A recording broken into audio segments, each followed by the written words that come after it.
I'll start recording now. Okay. So we have early forays in the Eastern US and an ideological place of Asian labor. So the Chinese were looked at for cheap, and they were looked at as being exploitable, right? And they were obviously forgotten histories, right? There's the amnesia that we were just talking about earlier about the golden steak and whatnot. And when we're thinking about Chinese being sort of exploited for their low pay, exploited through their sort of terrible contracts that they got into through the coolie trade or this sort of indentured servitude almost. What we really kind of think about, and what the pause is that I wanted us to think, is how does this relate to some of the maybe rhetoric or political rhetoric we see with folks today that are also being exploited for their labor, right? When we're talking about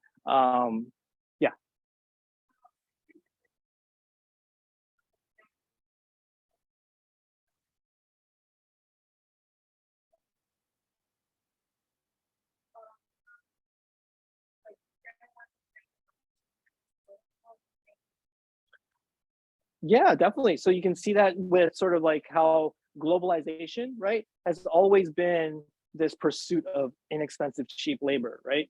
Because obviously, you can parallel this with how we saw other types of production that were happening in the United States, right? You have the assembly line, but then you have also people that were part of unions and they were, protected and they had health insurance, right? And so companies moving overseas to sort of extract cheap, Asian labor, right? I think that you see that parallel there. So that's a really good example. There's also the example of, seeing how, you have migrant farm workers and stuff, right? And seeing how, folks that are stereotypically sort of framed within, being like Chicanx or Latinx that are also looked at as sort of this, this cheap and exploitable labor that you can basically, one could argue is a form of slavery too, right? They're undocumented folks that are being paid under the table in this sort of underground market, labor market. And so you see these parallels, and I want us to just think how this history that we see is very much connected to what we see that's happened in sort of past iterations, right? And past iterations of, and also sort of present, right? The past and the present are still, there, and they're repeating themselves. And a lot has to do with this sort of motivation that we see through efforts in capitalism, right? Buy low, sell high, right? Where you're buying cheap labor, but then you can, exploit that by selling that particular product more than what you think it's worth, Okay. So I think it's a really great way for us to analyze that, right? Components of and thinking about how there's exploitation, there's a history of exploitation here in the US.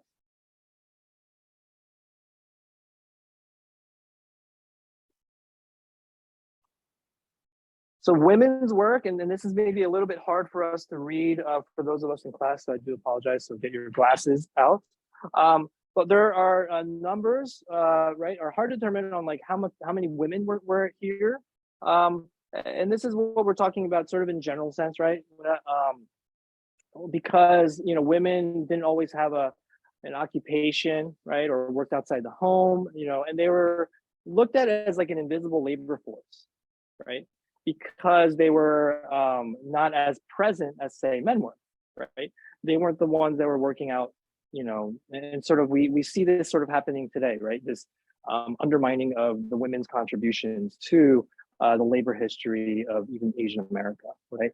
A lot of folks that were women, initially came in as prostitutes, right? But then later on, they were able to be brought over as wives. And you see that happening with sort of what happened with the picture bride system that happened, where laborers were or immigrants were allowed to call over their quote unquote wives, many of them who they never met, right? So it was like literally like, basically like Tinder, but you had to get like, married to that person, and you've only seen one photo of that person, right?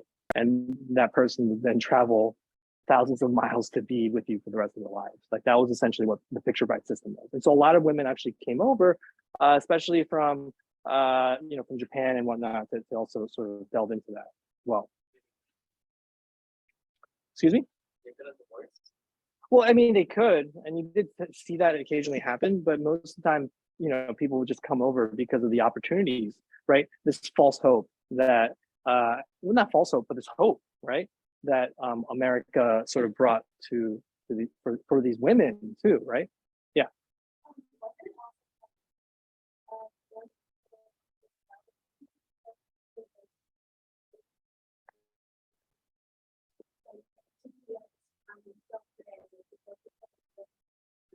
Yeah, well, definitely, right? And obviously we're in a different time, right? We're talking like, 1800s, 1900s, right? Things were a little bit more conservative where people weren't, you married for life. Like that was just it. Like you didn't like, that was viewed upon as, sort of a cardinal sin rather to sort of separate one, that I think that was also both a product of not only the US, culturally at the time, but also, Asian culture as well, especially, Japanese culture that didn't really have divorces, right? Now, obviously, maybe some people, were married on paper, right? But maybe didn't have these, the types of, sort of leave it to beaver type of relationships that we might think of, in a traditional sense. So that's a good observation, to think about how, how marriage is viewed as something that was very much permanent, right? And I think a lot of folks that came over, right? It's kind of interesting that the photos that men would use, right, to attract women would be like photos of them that when they were a lot younger, you know. And so when you think about the picture bride system, it's kind of literally kind of like what we would think of as like catfishing. Has anyone been catfished here before? Or okay. So catfishing is when someone makes a fake profile and it's not the person that you actually saw, right, online, right? And so you would be in a relationship with someone that's not really that person that they're saying that they are, whether physically or right.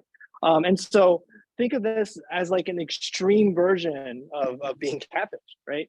Essentially, they would get these photos of these like maybe younger men, and then all of a sudden this man is like middle aged, and he's obviously not the age that he said he was, kind of a thing. And so that was a fairly common practice, right? And so a lot of, but it was still like something that I think was looked at as being um, kind of touching upon what was discussed, last week is seeing how coming to the United States was looked at as this like great feat of like, making a ton of money, being so rich that you can basically buy whole villages back home, right? That's the mentality. And you're like, oh my gosh, like if you could be one of those people, right? And so that's what sort of happened, and that's what perpetuated. And this kind of stems from these sort of legal loopholes that you saw with like the gentleman's agreement, where Japanese immigration was tapered. You weren't allowed to sort of immigrate if you were from Japan unless you had these certain qualifications. Well, one of the qualifications was if you were someone's wife, right, or child, right, then you could come over. So that kind of further perpetuated this sort of a little bit of an influx of sort of women, right, and not women that were just like part of like the sort of human trafficking, the prostitution, brothel, right? Okay. So this is where you see like the Issei or the first generation Japanese folks coming in. And you also see how there are distinct roles that many women also played, right? You had the Filipino women, Filipinas, were imported in the medical fields, right? And so you would see how women were looked at and sort of portrayed within particular roles, right? It's not like they were coming in as like entrepreneurs or like professors or something like that. Like, their status was, formed within this sort of gendered society of like either staying at home, right? Or working in these sort of service types of jobs and positions, right? And that was typical of the time, okay? So domestic servitude, right, was another one. And I think it's really important to think of like how there was exploitation that happened, right, within these fields, right? There was a lot of like, it wasn't like how maybe we would envision like contracts being written out for folks, right? A lot of these were like handshake types of agreements. I mean, even the gentleman's agreement in and of itself was a handshake agreement between two countries, right? Japan and the United States. And so when we're looking at these things, it's really important for us to sort of contextualize how the struggle was like for women, and particularly new women, especially of color, and what that struggle really looked like.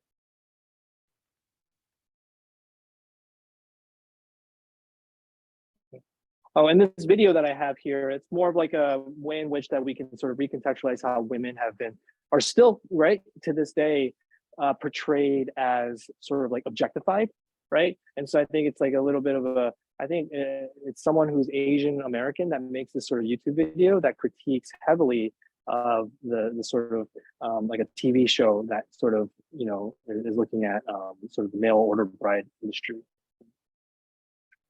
When you have time, maybe we can take a look at it. Okay. So I think it's really important to sort of contextualize what it was really like to work in these conditions, especially when you're a new immigrant laborer in like Hawaii, right?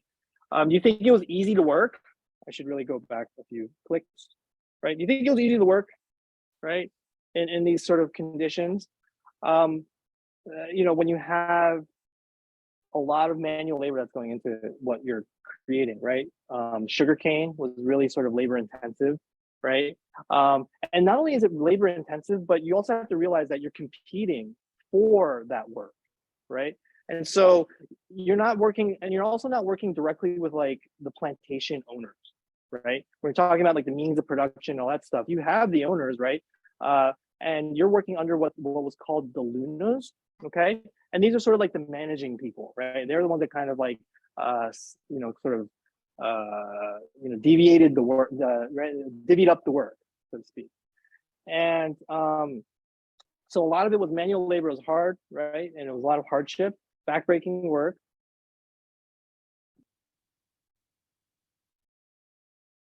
And obviously you wanted to get away from that. But it was really hard for upward mobility, right? When we're talking about like the bamboo ceiling, right? We're not just talking about moving into an upper management type of position like at Google. You're not like, oh, I want to be like VP of Tesla, so I'm going to work hard. That's not what we're looking at here. We're looking at like straight up like your hands are just completely like, completely unusable at the end of the day. Like you're tough. These are backbreaking conditions. It's hot. It's sweaty. It's muggy. You're hungry. You haven't seen your family in months, and you're trying to like move up, right? Seek advancement.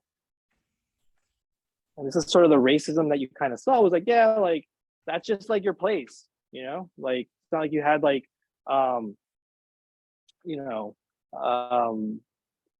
you had like these sort of protection, this sort of social protection for you, right? So this is what we're looking at in terms of like it being mostly like, kind of like borderline slave labor, essentially. Right?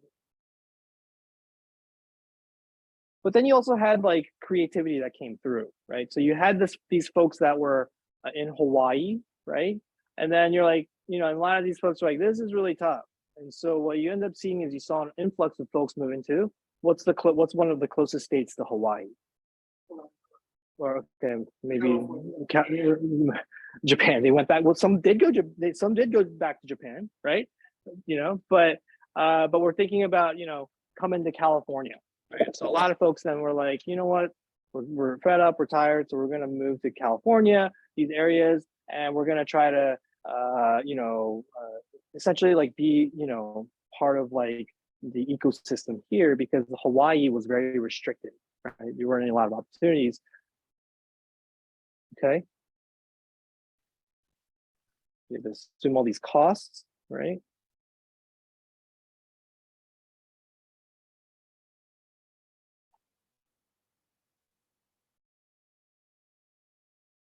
And so you had a lot of folks that were moving, but then you also had folks that were, still trying to, make ends meet, right?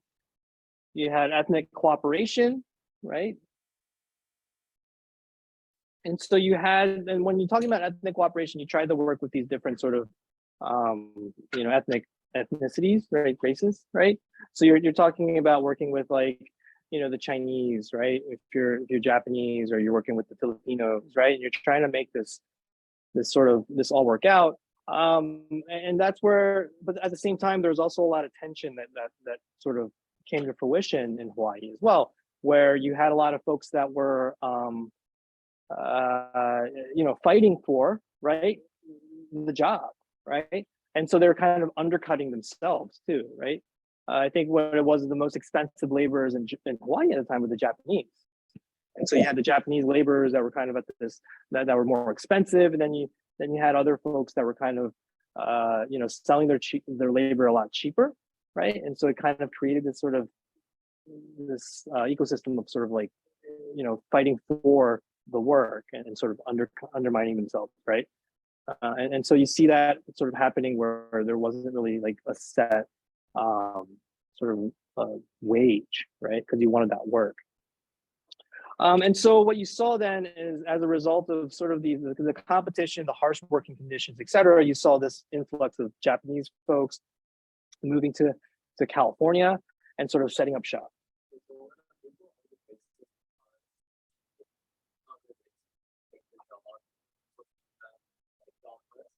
Who are the other people?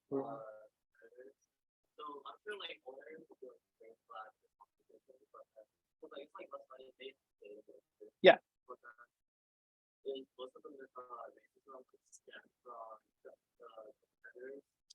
I don't think it was racism necessarily, but I know there were instances where maybe they would pit them against each other, right? So you would say you have a big, quote unquote, say job, or maybe it's like the season for sugarcane, and you would probably bid it out, and you would kind of say, well, the Japanese are willing to do it for this price. Can you do it for lower, right? And so maybe that there was some of that, but I don't think it was the racism was definitely there, but I think it was, at the end of the day, I think formulated through needing to get the job done, right? Capitalism, right? And so you saw, I know there were tensions between, right, ethnic groups. Is that what you're trying to say? Because they're trying to compete with late wage. Yeah, it definitely fanned the flames, right? I mean, because you got to understand, like, these folks are bringing their international politics kind of with them too, right? I mean, you're looking at, I think, some of the more oppressed sort of group of folks that were like the Koreans that came over, right? Who were, had this sort of very stark history with even Russia, right? With China, with Japan, and stuff like that, and then coming over because your home country is just destitute and there's no opportunities, right? And to come into this world of like then having to deal with different sort of rivals, right? Sort of national rivals, I think really kind of what was a part of the experience, right? Yeah.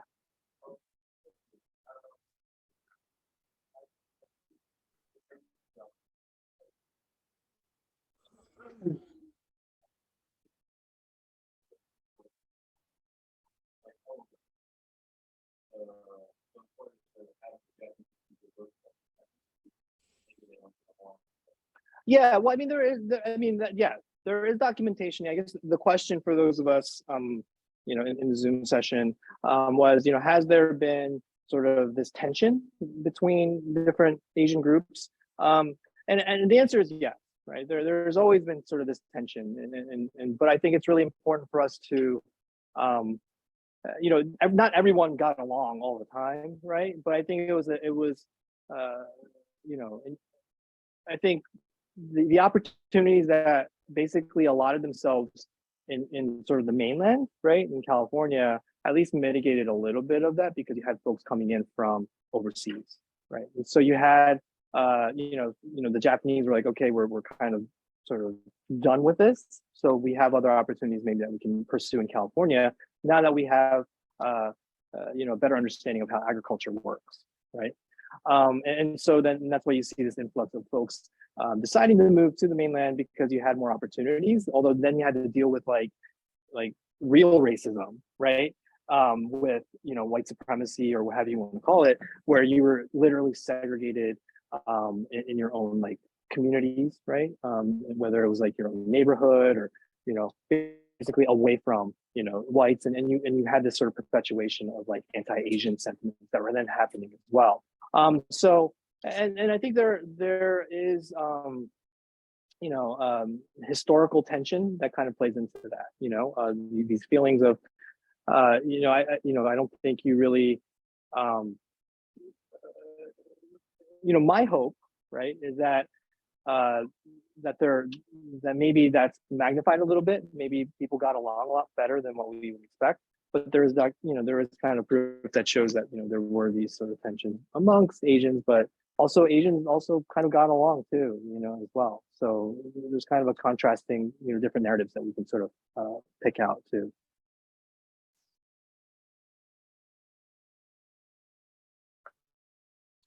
Okay. And so the Japanese farmers, you know, contributed to Western agriculture. So a lot of the Japanese came, right? The labor market, farmers that came over. And this obviously played into these sort of anti-Japanese sentiments, right? That were sort of happening at the time, where people were like, you know what, we're people, you know, particularly those that are in positions of power, were threatened by this influx of new sort of Japanese sort of money, right? So you would have folks from Japan that would come in and they would buy up like cheap land, right? They're like, you're not able to do anything with this land, right? You know, and yet somehow they found a way to like irrigate the land, et cetera, making it useful. And that was, you know, posed as a threat when you're looking at, you know, well, now you have another, you know, essential market or another competitor coming into your market, right? Driving down your prices, right? So I think one of the big examples that you would see is like the Potato King, right? He was he had bought, I think his name was George Ashima, and he had bought, you know, bought up land in California just for that reason. He was able to sort of create like a potato empire as a result.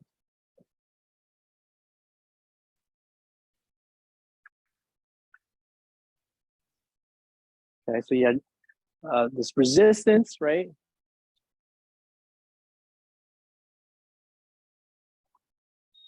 Okay, and you definitely saw this sort of move towards improving Asian sort of work, right? And then there was a press for higher wages in California. Okay.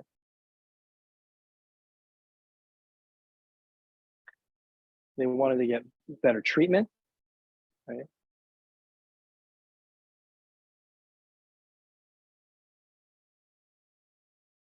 But this never really caught on, right? Even though there was sort of these resistance types of movements that were happening, but I think it just shows that um, you know, uh, that these folks that were employing these Japanese you know, farmers or Asian farmers were really not fully in control of their workforce.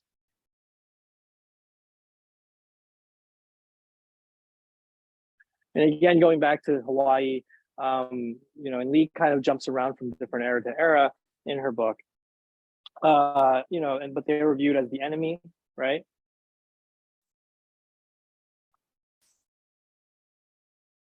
And you had these sort of you know, unions were kind of starting up again, you know, and you have folks from Hawaii that were then you know, looking to have other sort of labor forces to sort of take over the high pay that they were sort of paying the Japanese laborers. Yeah. How are these minimum wages regulated? I'm pretty sure that if we're working on one of them, there's going to be another one I will like gladly go to work with. So I don't think it was regulated. I literally think that it was, you know, if you're not going to do the work, like you said, like we have another workforce that is more than willing to do it for that price, right? And so that's what was driving down the price, right? And for the Lunas, right? The Lunas were the people that were like the management, you know, people in management, and they were just like, you know what, we're gonna take advantage of this, right? By bringing in this new labor force into our, you know, into our fields. I think it was more that's where like they didn't really work out, right? They tried to organize, they tried to unionize in a sense to at least protect themselves, right? Maybe because I think, most of these, it's not like you had, you clocked in 9 to 5, right?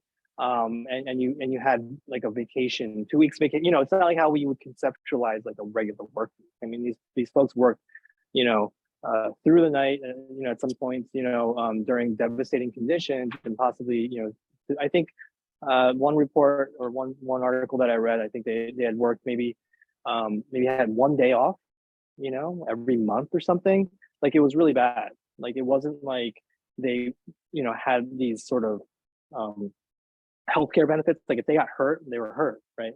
And you see this kind of practice happening even with migrant workers, even during the farm workers movement type of thing, where if someone would get hurt, you pull money together and then you would try to get that person help. Like, and that those aren't conditions that you want to be within.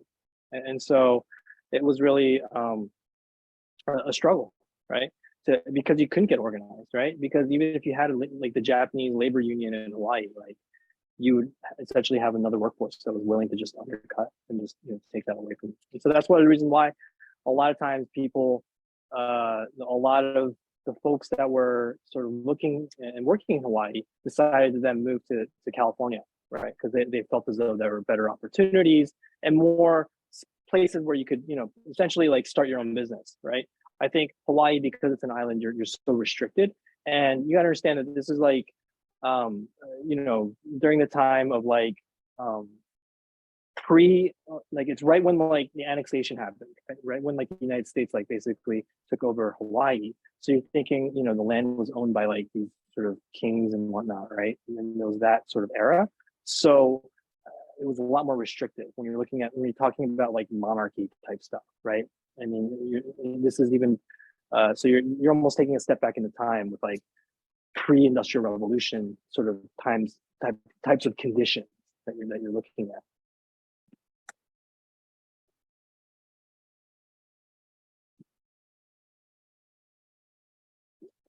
So then you have like these different sort of class systems that sort of that are built.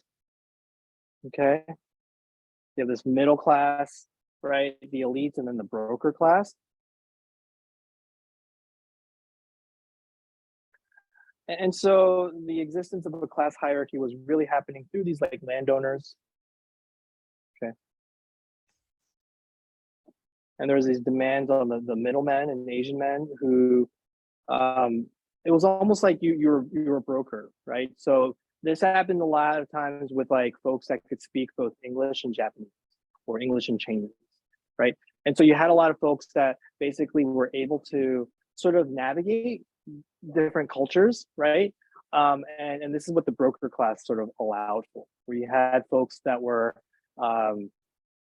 Chinese, maybe what we would consider someone that maybe was like second generation, and they would be able to speak, fluently in Chinese, so you could kind of negotiate pricing with the folks, and then also being able to speak English, so then you can negotiate, right, with the elites, right, with the people that actually own the land or own the business, or right, essentially that manage the business, right?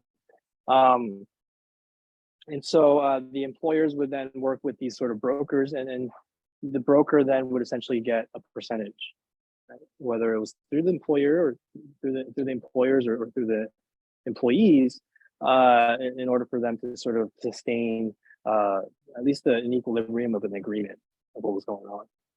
Okay.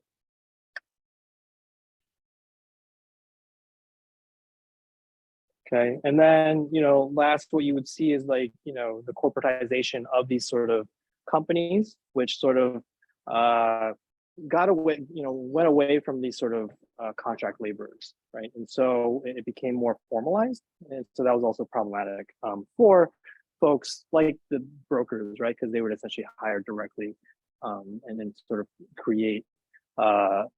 It was kind of like the Wild West, literally, right? And then you have these negotiating arms, but it became more sort of structured, more formalized. Okay. And then last, we have the New Deal, right? So this is pre-minimum wage, right? So this is where the New Deal kind of came in, where it kind of put a stop to a lot of this sort of this like bartering system of like labor, right? At least officially, right? We still see this today, right? But it's like obviously it's under the table type of stuff, this underground market that at least it mitigated it through this, because we obviously know that this is like a billion-dollar industry, or I guess millions of dollars that were being brokered through the landowners and through the workers and the employees. Okay. And so it's really important to just sort of understand how this sort of the class system kind of works, within, this sort of during this sort of era, like exclusionary era. Let's see. So I guess the Barena is asking, I was wondering how they would trust a broker. Like, what if there was a mistranslation? You're right, and that's part of it, right? Is like, you had to put a lot of trust into that broker, and so I think a lot of times this is where the broker was a devil's advocate almost, and so you do see instances where the broker was actually, put into a very tough predicament where, he would literally take a percentage from both sides, right? He would be double dipping, right? And he would play this sort of role of helping, right? But there's a lot of mistrust there, right? And so I think that's where the New Deal and when we see like minimum wages being set, that there was supposed to be some sort of egalitarian type of process, because it was very much like an exploitative sort of realm to be in. But yeah, like these disagreements did happen, and they happened often and frequently, and it was really tough for for both parties to really get themselves organized, and but that was part of the challenges, right? It's not like you have the technology that we have today that maybe allows a better way of negotiating a contract. It's not like they had Google Translate that could just easily sort of play into that, that can easily sort of help broker a more strong deal for both sides, for both parties. Right? So again, speaking to the earlier comment, that was made, it was very much like what we would see with how factories and sort of cheap labor are, being treated, with like was it Foxconn or whatever it is that you see overseas. But this is just something that was happening sort of domestically, right? And in the 1800s, 1900s. And you see a lot of the labor, right? The labor force here, and especially with Asians coming from Asian, coming into the agricultural fields, right? So, and you would see like, workers, all the way, it's seasonal, right? So you'd see workers from Northern California migrate down to Southern California, right? To Riverside, right? To work the fields, right? Because those are the jobs that were available. And that was more lucrative and more of an opportunity than, say, going back to your home country. Okay. Any questions so far? Any concerns? Just stop share real quick. And I'm going to stop the recording.